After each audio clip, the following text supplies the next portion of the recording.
Eu sei que todas as vezes que nós nos ajuntamos neste lugar, por mais que você tenha vindo a primeira vez, por mais que você não estava nem nos meus planos, Kivânia. De repente me deu vontade, alguém me chamou, alguém me convidou e eu vim. Mas deixa eu dizer uma coisa para você, querido. Nada foge aos olhos do Senhor. Ele sabia que você estaria exatamente aqui hoje. A palavra que Ele vai trazer para o nosso coração hoje não é para as pessoas que não vieram, mas é para você e para mim que estamos aqui hoje, amém? Então eu quero desejar para você uma boa noite. É um prazer estar com você aqui, você que também que está nos acompanhando online. É um prazer servir a esse ministério, servir a essa visão que, amados, que restaura, que salva, que liberta, que cura. Eu e Fabrício, nós estamos ali na igreja sede, nós estamos nesse período liderando, né, como diretores do Centro de Cura. E nós temos visto tantas coisas acontecendo em nosso meio, amados. A palavra funciona. Ela funciona. E a palavra que funciona para curar é a palavra que funciona para restaurar a tua vida, restaurar o teu casamento, restaurar os teus relacionamentos familiares. Essa palavra, ela restaura a vida financeira. A palavra restaura o respeito, o amor e a paixão entre os cônjuges. Você sabia disso? Às vezes a gente pensa que a palavra ela só é para a gente receber Jesus, nos livrar de um inferno, de uma eternidade sem Ele. Mas, queridos, a palavra está interessada no teu hoje, não só no teu eternamente. Ela está interessada em te ajudar, em te instruir, em te aconselhar, para que você possa ter os olhos do seu entendimento aberto e poder renovar a sua mente e pensar diferente de como você vem pensando até hoje. Eu quero dizer para você que enquanto a palavra estiver sendo ministrada, se estiver alguém enfermo em nosso meio ou nos acompanhando online, a unção de cura ela está liberada para restaurar, trazer de volta a saúde. Seja na tua alma, seja no teu corpo. Amados, a gente recebe notícias de pessoas que acompanham a ministração, que a gente recebeu um testemunho de uma pessoa que foi curada dentro de casa, de cama, há meses, de fibromialgia. Enquanto nós ministrávamos a palavra, a unção ela vai sim confirmando aquilo que Deus é, o que Ele faz e o que Ele quer. Então eu quero que você saiba que não só você aqui, mas você está representando a sua família. E pela autoridade do nome de Jesus, não só o Espírito terá liberdade de fazer com você aqui esta noite, mas indo até a tua casa e fazendo coisas que você não poderia fazer. Amém? Essa noite nós vamos estar ministrando sobre amor e unidade. E eu queria que você abrisse aí uma passagem muito conhecida nossa, que é Gênesis no capítulo 11. Aleluias! Obrigada, Senhor. Obrigada, Senhor. Nós te rendemos graças, te rendemos graças. Aleluia. Kivânia, por que é importante a gente falar sempre as mesmas coisas? Por que é importante a gente ouvir sempre as mesmas coisas? Você já parou para pensar quantas vezes foi necessário chamar o teu nome para que você entendesse que esse era o teu nome? Antes de você nascer, você já tinha recebido um nome. Você nem escolheu, nem foi escolha sua. Você não decidiu se você gostava dele ou não, se você queria ou não. Mas já estava ali o seu nome. E desde que você nasceu, que as pessoas te chamam pelo teu nome. Se hoje todos os teus documentos pessoais forem queimados, forem perdidos, e uma pessoa chegar, meu esposo se chama Fabrício, se alguém chegar para ele e disser, olha, a partir de hoje tu és José. Ele vai acreditar nisso? Mas não tem mais documento provando. Foram queimados, foram perdidos, os originais foram queimados. Por conta disso, ele vai deixar de acreditar que ele se chama Fabrício? Não. Amados, deixa eu dizer uma coisa para você. A gente só acredita. A gente só pode, de fato, viver uma vida que Deus nos chamou para viver quando a gente escuta, até que chega um ponto em que alguém chega para você e diz assim: tu é doente, tu é pobre, tu é um miserável. E você dizer: eu não. Você saber dizer quem é o seu nome nele. Aleluia? Ok, tudo bem.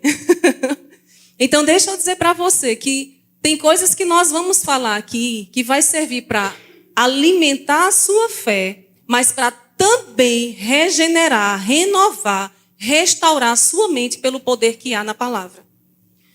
Enquanto eu estava orando hoje, eu disse a Fabrício, eu disse assim: Fabrício, eu estou me sentindo pesada. Não fisicamente falando. Algo está acontecendo. E não passou. Eu continuo tendo essa sensação. Que não é porque está acontecendo pecado, é porque tem gente desviada. Amados, eu não sei. Eu só sei que tem algo que a palavra vai precisar quebrar hoje. E por mais que você me veja aqui calma, geralmente eu não sou assim. Mas eu entendo que às vezes a unção ela repousa sobre minha vida como uma unção cirúrgica, com muita delicadeza, para não machucar. Mas eu quero que você entenda que o que vai ser falado aqui é para todos nós. Ninguém escapa dessa ministração hoje. E eu que não nasci de novo, é exatamente a palavra que vai fazer você nascer de novo hoje. Amados, eu tenho certeza, convicção no meu coração, de que haverá novo nascimento, pessoas batizadas no Espírito Santo e que também pessoas serão curadas, porque esse era o ministério de Jesus e ele nos entregou esse ministério como corpo dele aqui na terra. Então, se você entrou por essas portas e você, eu vim porque alguém me convidou, ou eu estou aqui à força, você não sabe o quanto eu queria estar em outro lugar. Tem alguém mais forte que você, parece, né? Isso me dá a entender que tem alguém que é mais forte do que a sua vontade, ou falta de vontade. E ele conseguiu te trazer aqui.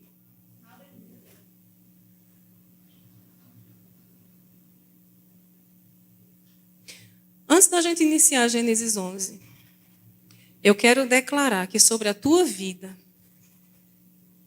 o espírito que provoca suicídio não tem poder. Seja com você que está aqui, seja com você que está nos assistindo. Essa voz que está dizendo aí, se mata, se mata, se mata, porque não tem jeito, se mata porque não vai funcionar. Ei, na autoridade do nome de Jesus. Eu repreendo essa influência maligna na sua mente. E eu declaro você livre, livre. Uma mente livre para receber da palavra esta noite e sair daqui liberto. Vamos lá em Gênesis 11. Vamos ler um pouquinho. A partir do verso 1 diz assim: e era toda a terra de uma mesma língua. Fala comigo, língua. E de uma mesma fala. Fala comigo, fala. A gente já vai entendendo aqui que são duas coisas diferentes. Ele colocou separado. Uma mesma língua, uma mesma fala. E aconteceu que, partindo eles do Oriente, acharam um vale na terra de Sinai e habitaram ali. E disseram:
escutando ministrações do pastor Perilo, escutando ministrações do pastor Luciano Subirá.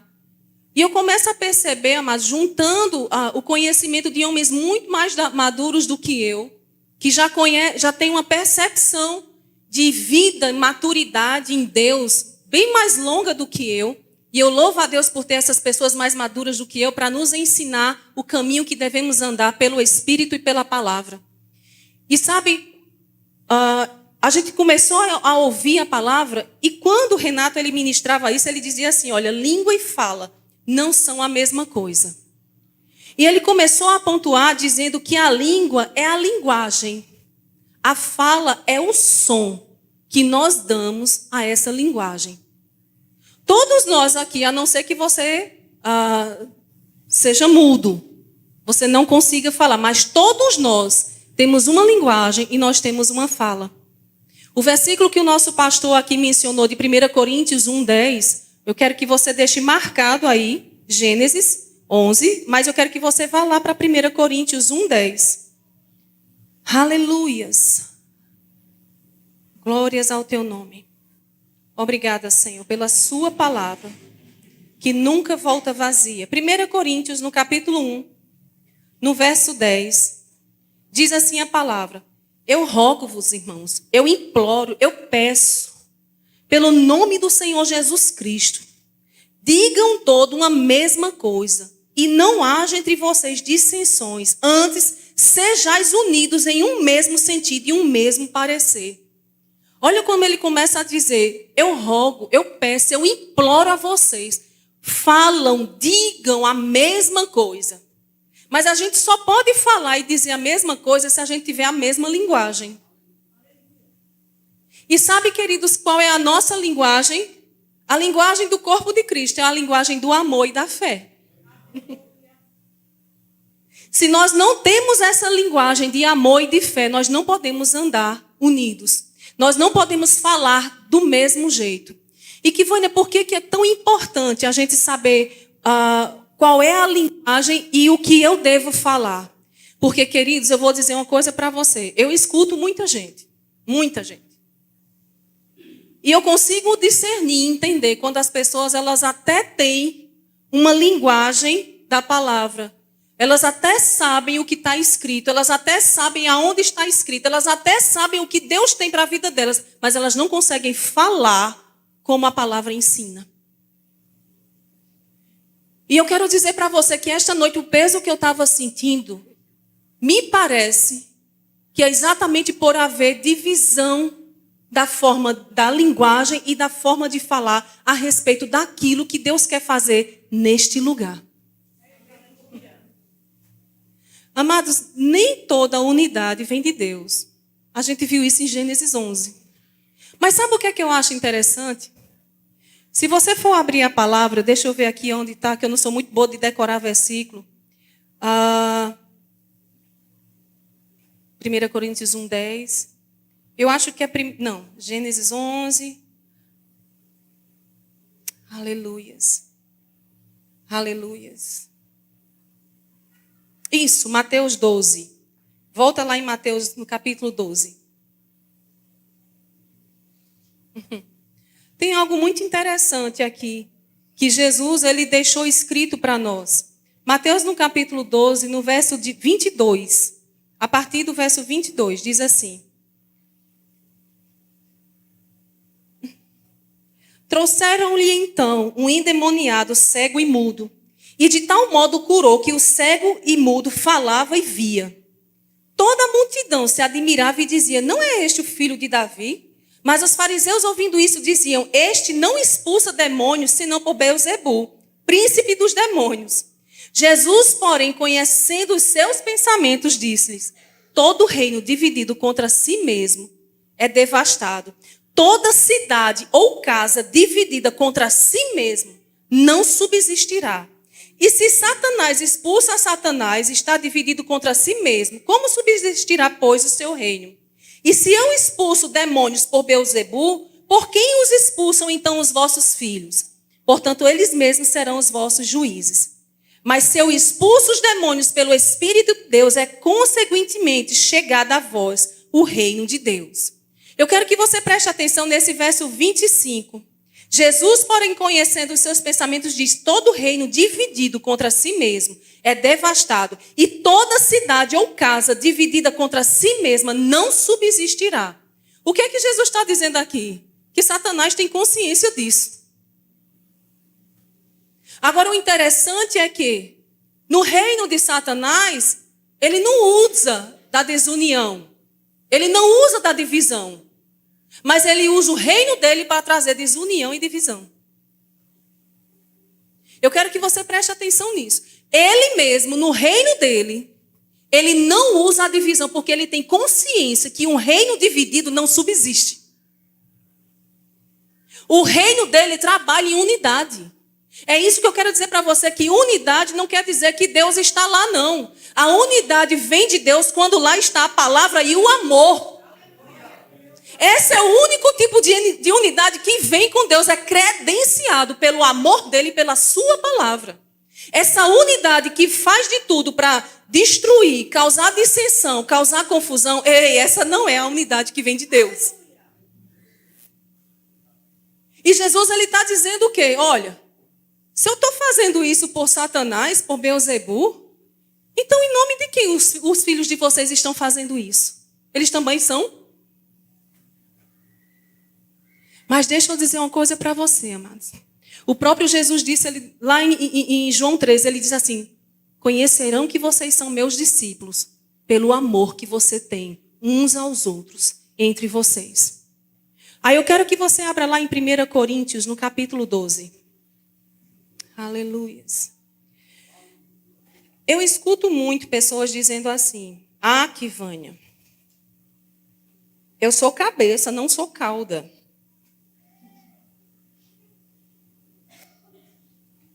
Eu nasci para o sucesso. Eu nasci para estar no topo. Jesus, ele está no topo, ele é um sucesso. E eu estou nele, então eu nasci para isso. E muitas vezes as pessoas acham que sucesso ou estar na posição em que Jesus nos colocou está referenciado a cargos. Ao que nós temos, ao que fazemos. E muitas vezes isso causa divisão. E, amados, eu vou dizer uma coisa para você. Olha o que está escrito aqui em 1 Coríntios, no capítulo 12, a partir do verso 12. Diga comigo: porque assim como o corpo é um. Olha, preste atenção nisso. Gênesis 11 fala, o próprio Deus falando, o povo é um. Aqui, Paulo começa a dizer, o corpo é um. Eu anotei alguns versículos aqui que eu não vou abrir por conta do tempo, mas olha, 1 João 5 e 7 diz que os três, a palavra, o Espírito e o Pai, são um. Em João 10, 30, Jesus diz, eu e o Pai somos um. Marcos 10, 7 e 8, diz assim, marido e esposa serão um. 1 Coríntios 1, 10 diz, todos em um só parecer. Rapaz, como é que Deus iria repetir tanto essa coisa de ser um, ser um, ser um, se isso não fosse importante para as nossas vidas? Ser um é uma coisa que vem antigamente lá em Deus, quando os três criaram toda a criação. Kivânia, por que é importante você estar falando sobre isso? Porque, amados, só é possível uma coisa dar certo, frutificar, florescer, se estruturar, se a gente for um. E deixa eu dizer para você, tem muita coisa que se opõe a esse um. Tem muita coisa que se levanta para que o marido e a esposa não sejam um, mas que seja 2, 3, 4, 5. Tem muita coisa que se opõe para dizer que a Trindade não é uma e que existem outros deuses. Tem muita coisa que se opõe, querendo no corpo de Cristo fazer com que haja divisão entre nós. Mas você pode dizer comigo assim, eu sou um com Ele. Aí olha o que está escrito aqui em 1 Coríntios 12, a partir do verso 12. Porque assim como o corpo é um e tem muitos membros, e todos os membros, sendo muitos, são um só corpo, assim é Cristo também. Pois todos nós fomos batizados em um Espírito, formando um corpo, quer judeus, quer gregos, quer servos, quer livres, e todos temos bebido de um Espírito. Porque também o corpo não é um só membro, mas muitos. Aí no verso 15 ele começa a dizer: se o pé disser, porque eu não sou mão, eu não sou do corpo, não será por isso do corpo? Olha só. Aí ele começa a dizer logo aonde? O pezinho. Lá embaixo, no chão, pegando poeira, pisando em lugares que machuca. Lembra do que eu estou dizendo a você? Eu sou cabeça e não cauda. Aí o pé começa a dizer: se o pé disser, eu não sou mão, olha a mão onde está. Na parte superior do corpo. A mão tem pele delicada. A mão a gente enfeita, a gente coloca joias, a gente faz as unhas. As nossas mãos, elas chamam a atenção. E ele começa a dizer, olha, se o pé disser, eu não sou do corpo, será que por isso ele não é do corpo? Mas tem gente que entende que o pé é ser cauda. Tem gente que entende que ser o pé, não ser visto, não ser admirado, não ter tanta coisa para chamar a atenção, é ser cauda, é não servir, é ser inferior. E aí ele continua assim, no verso 16: se a orelha disser, porque eu não sou olho, não sou do corpo, não será por isso do corpo? Olha agora a orelha, falando dos olhos. Como se os olhos eles fossem privilegiados, eles estivessem numa função e numa parte do corpo privilegiada. Mas não é isso que a palavra está dizendo. Aí ele continua no verso 17. Se todo o corpo fosse olho, onde estaria o ouvido? Se todo fosse ouvido, onde estaria o olfato? Amados, deixa eu perguntar para você. Quem aqui está disposto a ficar surdo para só o olho funcionar? Levante sua mão quem está disposto. Por achar que o ouvido não é tão importante quanto os olhos. Não? Quem está disposto a pegar o seu pé, cortar e jogar fora, porque o que vale no corpo são as mãos? Agora me fala como é um corpo funcionando sem os pés e sem os ouvidos. Imagina que tudo fosse um olho. Não é estranho? Mas o que as pessoas muitas vezes dizem, quando elas dizem assim, eu não sou cauda, eu sou cabeça, elas estão querendo o quê? Elas querem lugares, funções que elas consideram privilegiadas. Teve uma coisa que o Senhor trabalhou comigo e com o Fabrício desde o início da nossa caminhada em Cristo. A gente tem um pouco mais de 20 anos nessa caminhada. O melhor lugar de se estar é no ministério da reconciliação. É no ministério de socorros. Sabe isso que o pastor falou aqui? Se você tiver alguma habilidade, vem naquele dia para vir ajudar a limpar, a decorar, a lavar, ajeitar, organizar. Aleluia. Pode ser que soe para você como pronto. Por que o pastor não me chama para ministrar a palavra? Por que o pastor não me chama para eu cantar? Por que o pastor não me chama para isso? Aí vem me chamar para limpar a igreja? Ei, você está falando igual o pé. Você está dizendo que essa função ela é desprezível. Mas a gente viu aqui na palavra que ser o pé faz parte do corpo, tanto quanto o olho e a mão. É o mesmo corpo, o mesmo espírito, a mesma palavra. Alguém aqui já precisou tirar algum órgão? Já precisou? Eu também nunca tirei nenhum órgão. Mas, amados, que sofrimento é para uma pessoa quando ela passa por um processo de enfermidade e ela precisa amputar um membro ou ela precisa tirar um órgão dentro dela. Mesmo doente, ela quer preservar. Ela quer fazer de tudo para tratar e fazer com que ele permaneça. Sabe por quê? Porque tirar esse órgão prejudica o funcionamento total do corpo. Você sabia que você não estar no corpo é prejuízo para o corpo? Agora que eu me lembrei, eu tirei um dente. Há muitos anos atrás. A gente tem 2 filhos. E aí, por conta disso, eu tive um problema nos dentes. E um deles eu perdi. E é mais por causa desse dente que saiu. O dentista, ele acompanha e ele diz para mim que, Vânia, olha, está saindo os dentes, os outros do lugar. Para fechar a falta desse que foi retirado.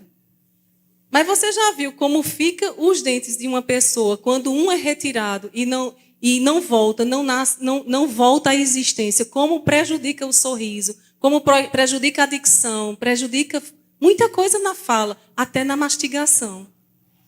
Um dente.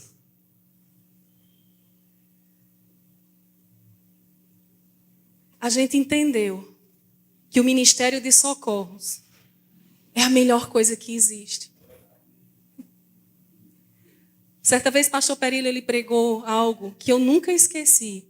Ele disse assim, naquele milagre de Jesus com o vinho, transformando água em vinho, lá quando ele foi lá dentro, onde estava o mestre-sala, onde estavam os servos, as pessoas que estavam servindo, quando ele chegou lá, ele viu o aperreio das pessoas, porque o vinho tinha acabado. E quando ele começou, que Maria disse, olha, faz tudo que ele mandar. E quando ele começou a dizer, olha, pega essas talhas, organiza aqui, e eu quero que vocês encham elas de água. E os meninos fizeram isso, os meninos foram pegar as talhas, colocaram elas no lugar devido, elas encheram de água, eles não estavam entendendo muito bem o que era que estava acontecendo, mas eles fizeram o que Jesus mandou.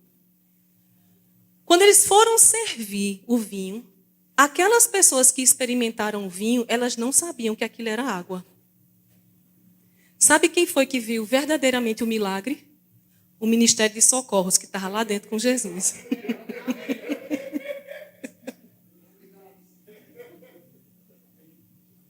Quem viu a água sendo transformada em vinho não foi o mestre-sala e os convidados, não. As pessoas que estavam no lugar, num status de serem servidas, foram os que estavam servindo. Os que estavam servindo olharam assim e disseram, ei, a gente botou água. A gente sabe que a gente botou, tô toda arrepiada, a gente sabe que a gente botou água. E é vinho. Quem é esse homem? O Ministério de Socorros é o melhor lugar. Amados, é dentro desse ministério que muitos consideram como cauda, como desprezível, como não reconhecido, onde há intimidade com Deus, onde se conhece Deus na sua essência. Eu não estou dizendo que as pessoas que têm chamado nos 5 dons ministeriais não têm isso, mas eu vou defender o que eu amo. Sabe por quê? Porque ele só deu uns para apóstolos, uns para profeta, mas ele chamou todos para ser corpo. E se o corpo não assume a sua função de uma forma equilibrada e saudável, nenhum apóstolo, nenhum profeta, nenhum mestre vai conseguir dar conta da necessidade, não. Amados, que privilégio estar no corpo, seja no pé, no dedo, no dente, na mão, no rim. Que privilégio funcionar. E aí, olha, continuando aqui o que ele diz assim, no verso 18. Mas agora Deus, diga comigo, Deus colocou os membros no corpo, cada um como ele quis. Ou seja, não é por merecimento. Nossa, lembrei agora. Vou parar aqui, verso 18. O Fabrício me lembra que eu parei no 18. Vou falar algo aqui para você. Lá em 1 Timóteo. Vamos abrir lá, porque eu sei que tem gente talvez aqui que não conheça a palavra, para não ficar como sendo minha opinião. Deixa eu ver se é 2 Timóteo, no capítulo 1.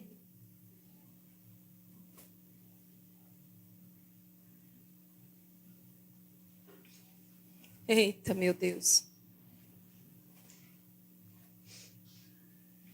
No verso 2 Timóteo 1, a partir do verso 3. Dou graças a Deus, a quem desde os meus antepassados eu sirvo com a consciência pura.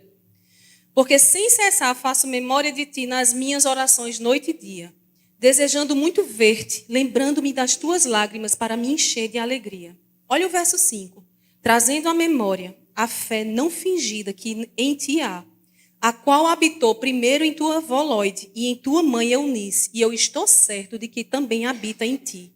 Trazendo à memória a fé que em ti há, que primeiro veio da tua avó, que passou pela tua mãe e agora habita em ti. Você leu aí na sua Bíblia? É assim que está escrito? Quem aqui teve uma avó e uma mãe como Loide e Eunice? Que ensinou a fé desde que você nasceu. Pode levantar a mão, gente. Não tenha vergonha não, isso é privilégio. Quem teve essa bênção. Você, desde a infância, você teve uma mãe e uma avó que orou por você, que desejou você, que consagrou você, que ensinou você, que orientou você, que ajudou você nos primeiros passos. Vocês tiveram isso? Quem não teve? Levanta a mão. Os outros. Quem não teve? Levanta a mão. Quem teve só esse privilégio de conhecer a Deus já na adolescência, adulto? Pois é, a maioria. Como é que tu vai encaixar isso que vai em unidade e amor? Você vai entender. São poucos os que tiveram o privilégio de ter uma mãe e uma avó como Timóteo. A grande maioria não tem essa realidade. A grande maioria vem de famílias que não conheceram o Senhor, famílias desestruturadas, famílias que passaram por processo de divórcio, famílias que foram destruídas ao longo do tempo e a pessoa precisou ficar na casa de um, ficar na casa de outro, passou por perrengues que só Deus sabe. A grande maioria, se for olhar aqui e dizer assim, se eu for trazer à memória o que há em mim, ensinado pela minha avó e mãe, eu desisto do evangelho. Porque só lembra coisa ruim do seu passado. Mas eu tenho uma boa notícia para você. Quero que você abra lá em Jeremias, no capítulo 1.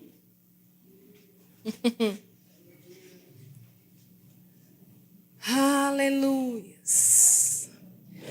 Jeremias, no capítulo 1, a partir do verso 4, diz assim: assim veio a mim a palavra do Senhor, dizendo, antes que eu te formasse no ventre, eu te conheci. Antes que saísses da tua mãe, eu te santifiquei. E as nações eu te dei por profeta. Antes de você nascer, antes de você sair. Vamos lá em Salmo 139. Salmo 139. Antes de você nascer, antes de você vir a esse mundo. Salmo 139. A palavra de Deus diz, a partir do verso 14: eu te louvarei porque de um modo terrível e tão maravilhoso eu fui formada. Maravilhosas são as tuas obras e minha alma sabe muito bem. Os meus ossos não te foram encobertos. Mesmo que você tenha sido um fruto de um adultério, mesmo que você tenha sido um fruto de uma prostituição, a palavra de Deus diz no verso 15 de Salmo 139, os meus ossos não te foram encobertos, Senhor. No oculto eu fui formado e entretecido como nas profundezas da terra. E no verso 16 diz, os teus olhos viram o meu corpo ainda informe, e no teu livro, todas essas coisas foram escritas, as quais iam sendo dia a dia formadas, quando nem ainda uma delas havia. Existe um livro escrito a meu respeito, a seu respeito, feito pelas próprias mãos do Deus vivo. Kivane, o que você quer me dizer com isso? Que o teu chamado não está ligado à tua história de vida. Se você tem uma história de vida difícil, diferente da vida de Timóteo, que teve o privilégio de ter uma mãe, uma avó, um pai, um avô, um tio, um irmão mais velho, quem quer que seja. Foi criado dentro do departamento infantil da igreja. Talvez você não tenha tido esse privilégio e você queira olhar para trás e dizer tudo que eu tenho é mágoa, decepção, raiva, é abuso, é tristeza. Mas a palavra de Deus diz que foi antes dessa história de vida que Ele te chamou. Então você não está aqui por um acaso. Você não está aqui porque não deu certo lá fora e você veio para cá. Ei, você está aqui porque você chegou no lugar. No lugar em que o teu pai vai te ensinar o que ele planejou no livro que ele escreveu a teu respeito. E amados, não venha dizer para mim que Vânia, depende da situação. Não depende da situação. Mais uma vez, ouvindo o pastor Perilo, ele teve uma experiência que ele contou e ele disse algo, amados, que mexeu tanto comigo. E ele disse que quando pequenininho, quando criança, ele estava olhando para o céu e o pai dele, pastor Tadeu, disse assim, Perilo, olha o avião. E pastor Perilo olhou para o avião e disse, pai, como ele é pequenininho. É do tamanho da minha mão. Que avião pequenininho. E pastor Tadeu disse que na hora veio aquela inclinação de levar ele até o aeroporto, porque o avião ia pousar. E ele pegou o menino, pegou o Perilo e foi até o aeroporto. E quando chegou lá, que o avião pousou, aí ele disse, venha cá, meu filho, venha ver o avião pequenininho. E quando o Perilo olhou, ele disse, é o mesmo? Ele disse, é o mesmo avião que você viu pequenininho. Só que a gente estava vendo de longe. Mas quando chega perto, a gente vê o tamanho que ele é de verdade. Amados, tem tanta gente achando que história de vida, de que passado, que miséria, que pobreza, que abuso, que o que quer que seja que você consiga dar nome, que é maior do que Deus. É porque você está longe. Mas se você chegar perto, se você chegar perto desse Deus, você vai ver o quanto Ele é capaz. Amados, não venha dizer para mim que uma pessoa que é oprimida na mente, ela não pode ser liberta, porque eu passei por 3 tentativas de suicídio na minha adolescência. Porque a minha mente era corrompida pela morte. Tinha um inimigo de Deus que queria escrever um livro a meu respeito, mas ele não tem autonomia sobre a minha vida e não sobre a sua vida. Ele não tem o direito de escrever quando você vai morrer, que dia você vai morrer, como você vai morrer. Ele não tem essa autonomia sobre a sua vida. Você está dentro de um corpo que é vivo e que cuida de você e faz você funcionar. E eu vou falar um monte de gente aqui. Pastor Moacir, ensinando lá dentro do centro de cura. Ele disse algo também, eu vou só guardando as chaves. Deixa eu mostrar para você.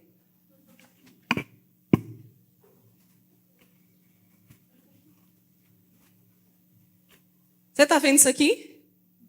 Tem 3 folhas aqui na frente e 3 na parte de trás. Tudo isso são as frases que Deus fala comigo quando eu estou aí sentada. Eu boto o dia, a data, quem falou. Sabe para quê? Para que num momento de dificuldade eu possa recorrer. Eu tenho uma palavra que me respalda a sair dessa situação. Quando esse miserável do diabo vier dizer para você que você tem que morrer, lembre que nesse culto, dia 29, é hoje 30 de abril de 2023, na Igreja Verbo da Vida, Portal Sudoeste, Deus disse a você que você não morrerá, você vai viver para contar os feitos. Eu não morri, tu também não vai morrer não, porque a gente precisa do corpo de Cristo vivo, né, debaixo da terra. O que é que e você pode fazer debaixo da terra? Nada, amados, acabou, se encerrou ali. Agora não tem mais língua, nem interpretação, não tem mais não. E quando o pastor Moacir, ele disse assim, eu vou fazer isso com vocês, eu quero que vocês olhem para mim e eu quero que vocês olhem lá para trás ao mesmo tempo. Amém? 1, 2, 3, meio já. Não, vocês deixaram de olhar para mim. Tem que ser ao mesmo tempo. Olhe para lá e olhe para cá ao mesmo tempo. Vamos? Mais uma vez? 1, 2, 3, meio já. Não, você deixou de olhar para mim. Quem olhou para lá deixou de olhar para mim. Sabe o que é isso? A gente não tem como olhar para a palavra e olhar para a morte ao mesmo tempo. Você tem que escolher para onde você vai olhar. Eu era oprimida. na minha mente por um espírito de morte. Ele queria me matar mesmo. Ele não estava fazendo aquilo para chamar a atenção, não. Eu queria morrer de verdade. Mas, amados, quando essa palavra chegou, aqueles pensamentos de morte tiveram que sair, porque os de vida tiveram que entrar. Eu não podia conviver mais com os dois ao mesmo tempo, mas a decisão foi minha. A decisão foi minha. E por que, Vânia, que você está falando sobre isso? E o que é que isso tem a ver com unidade? Porque muitas vezes a nossa história de vida, porque a gente passou por situações de desgaste, a gente não teve, a gente não conseguiu, a gente foi muito criticado, a gente foi muito rejeitado, a gente foi abandonado, a gente foi comparado, a gente foi inferiorizado. Aí a gente vem para o corpo de Cristo com essas coisas todinhas, ó o moído. E muitas vezes a gente quer agora fazer com que dentro do corpo de Cristo, agora eu vou mostrar quem eu sou, o que eu posso, e entende que isso só pode ser realmente visto pelos lados de fora se estiver num púlpito. E é mais quantas pessoas decepcionadas com a palavra. O que tem de gente decepcionada com a palavra e com Deus não é brincadeira. Por quê? Deseja, e ainda usa a palavra para dizer que Deus realiza o desejo do coração, mas Deus realiza o desejo do coração que está em linha com o plano dele, porque ele não pode ir contra ele mesmo. Deus não vai colocar você numa função que ele não te deu graça e capacidade e habilidade para isso. Isso é colocar o corpo em risco. Tenta pegar a pele dos lábios e tira o do pé e bota lá para tu ver. Não é pele? É a pele do mesmo corpo. Mas pega essa pele fininha e bota lá, no pé, lá embaixo, no calcanhar, para tu ver se tu consegue andar 15 minutos. Meu amigo, o pé é arrochado. O bicho aguenta. Aqui é muito bonitinho, mas qualquer coisinha. Sensível. Queira ser o que Deus chamou você para ser. Antes de você chegar nessa terra, um livro foi escrito a teu respeito. E você faz falta na sua função. Tanto quanto um pé não está na função, tanto quanto uma mão não está na função. Você pode colocar a sua mão assim no peito e dizer: eu sou importante. Independente da minha função, eu sou importante. Deus é muito bom. Deus, ele é fiel. E a Bíblia diz, vamos voltar lá em 1 Coríntios 12. Continuar, que a gente já está chegando no finalzinho. 1 Coríntios 12.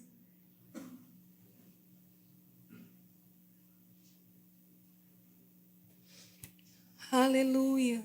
Oi, abri 2 Coríntios. 1 Coríntios 12. Continuando. No verso 20 diz: agora, pois, há muitos membros, mas um só corpo. E o olho não pode dizer à mão: eu não tenho necessidade de ti. Nem ainda a cabeça pode dizer aos pés: eu não tenho necessidade de vós. Agora a gente está no inverso. Primeiro a gente viu aquele que se achava inferior, dizendo: eu não sirvo, eu não sou do corpo. Aí agora a gente está vendo aqueles que se consideram superior, dizendo: eu não preciso de ti.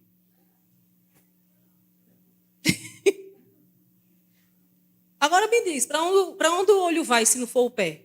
Com o pé. Vá até ali. Até onde a minha vista alcança. Como é que o olho pode dizer ao pé: eu não preciso de você? Porque eu sou olho.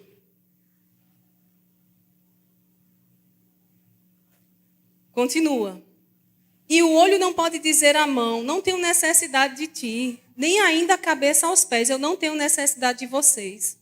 Antes, os membros do corpo que parecem ser os mais fracos são necessários. E os que reputamos serem menos honrosos no corpo, a esses honramos muito mais.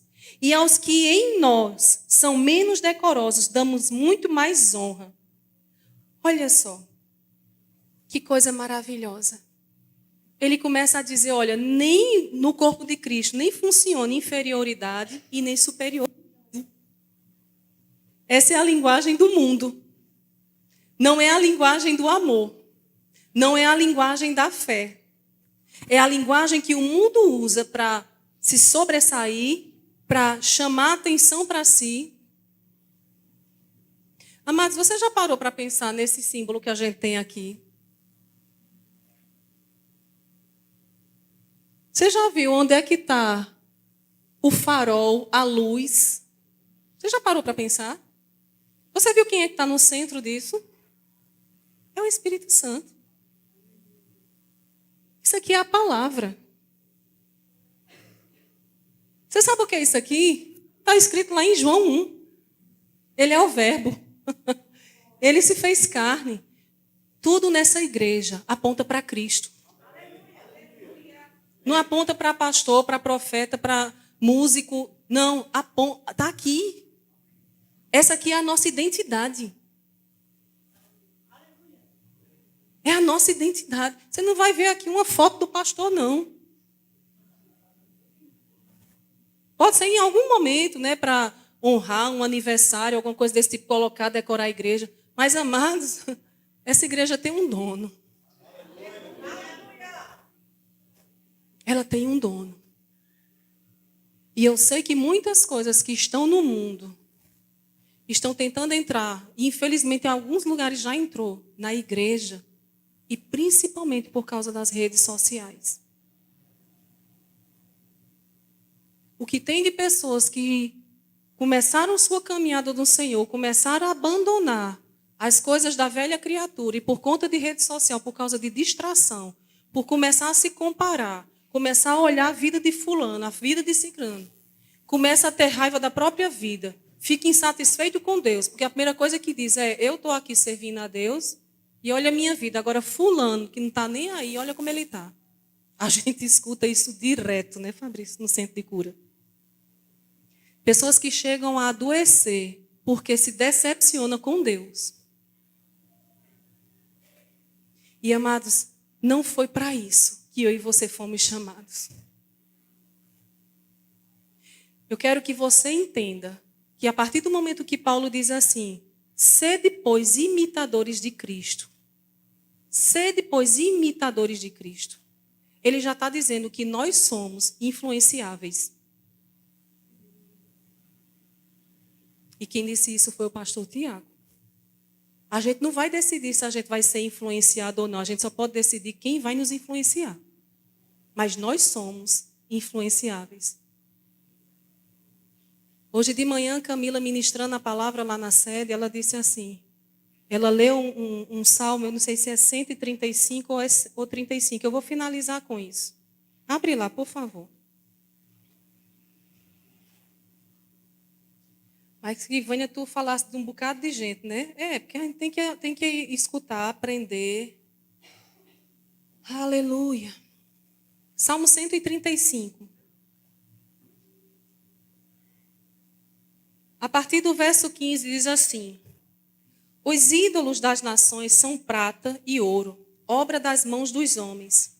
Têm boca, mas não falam. Têm olhos e não veem. Têm ouvidos, mas não ouvem.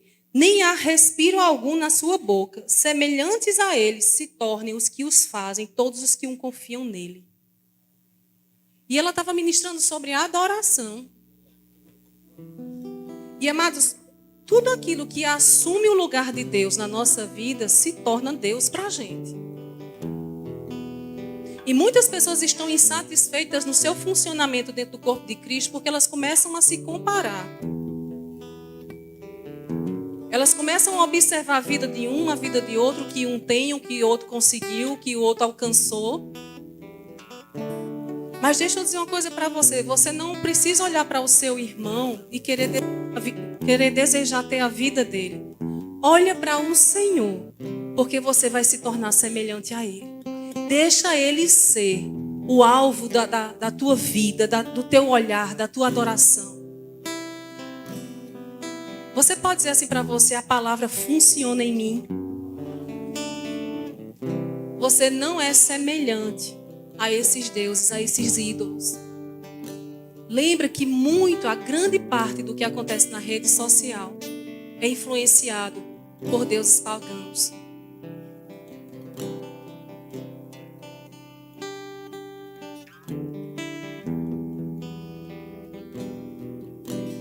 A pornografia é um deus.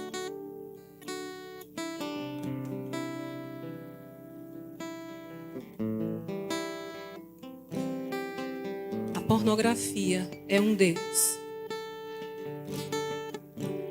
Mas não é como o nosso Deus. Ela prende, ela mata, ela rouba, ela destrói. O nosso Deus não faz isso. Você não precisa do que Satanás tem para oferecer para ser um homem e uma mulher satisfeitos no seu casamento. Você não precisa disso.